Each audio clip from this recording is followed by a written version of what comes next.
odlično. Može li se voditi država kao firma? Nigdje dok god postoji država neće biti moguće voditi državu kao firmu, jednostavno zbog toga. Objasnite nam, molim. Naravno, domaćinstvo ne možemo voditi kao firmu, firma ne može biti domaćinstvo, a pogotovo firma ne može biti država.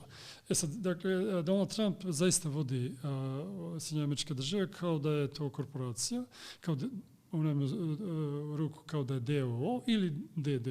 Odnosno DD, to je blaža varijanta, DOO u stvari, konkretno bit će po njemu ono što radi DOO. To je vrlo pogrešno, znate, svidjelo se to kome ili ne svidjelo.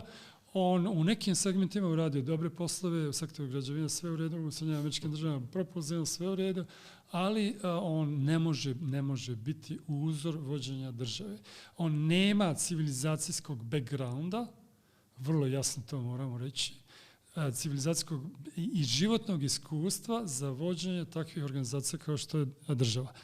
Jedan od najboljih matematičara u svijetu, živući Doane Farmer, on je matematičar, ali radi između ostalog i na INET-u, The Institute for New Economic Thinking, radi Amerikanac, ali radi i u Evropi naravno dosta. On je napisao jedan članak 2014. godine da je praktično, pošto je teoretičar teorije kompleksnih sistema, između ostalog, napisao da je najkompleksniji sistem u svijetu, ubjedljivo najkompleksniji, ekonomija. Ne economics, nego ekonomija. Naravno, tamo naveo prigovore ekonomistima, najpoznatijim svjetskim nekima, ali ekonomija je vrlo kompleksan sistem, a društvo je još naravno kompleksni sistem. I voditi društvo iz pozicije načina na koji Donald Trump to radi, to je nije dobro, to blago rečeno nije dobro. Dakle, koji biste izdvojili kao možda najjači argument zašto se država ne može voditi kao privatna firma? Najjači argument je u svakom slučaju, evo argument, možda je najbolji primjer ovaj. U posljednjem broju Science je jedan od dva najpoznatija svjetska časopisa u oblasti nauke, u pretposljednjem, Science izlazi svake sedmice, pretposljednjem objavljenom broju časopisa Science je jako lijepo obrazloženo. Bez koliko naučnika je ostala američka administracija od dolaska Trumpa prošle godine na vlast. Bez naučnika u ključnim departmentima i sekretarijatima, u Sjedinjenim Američkim Državama nema ministarstva nego sekretarijata, nije moguće voditi prvo nije moguće voditi dobre politike koje u tim segmentima društva, a pogotovo nije moguće objediniti sve te politike u jednu koherentnu i konzistentnu cjelinu.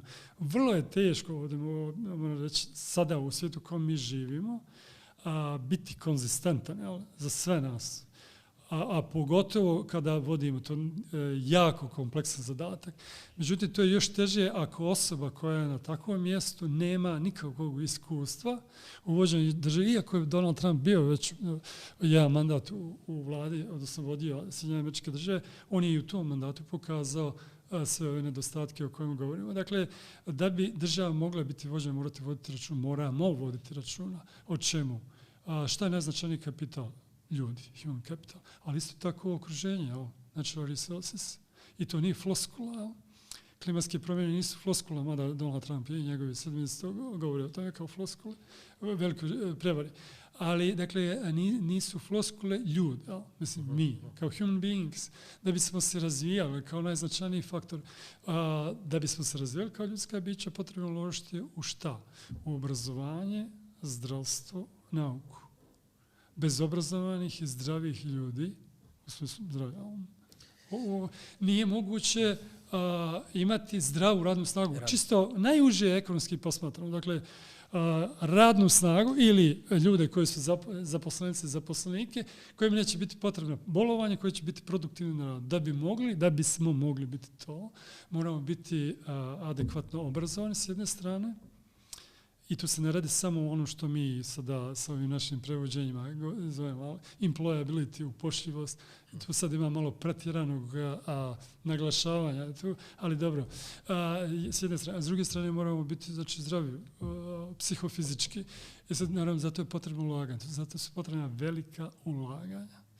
To ova administracija ne razumije.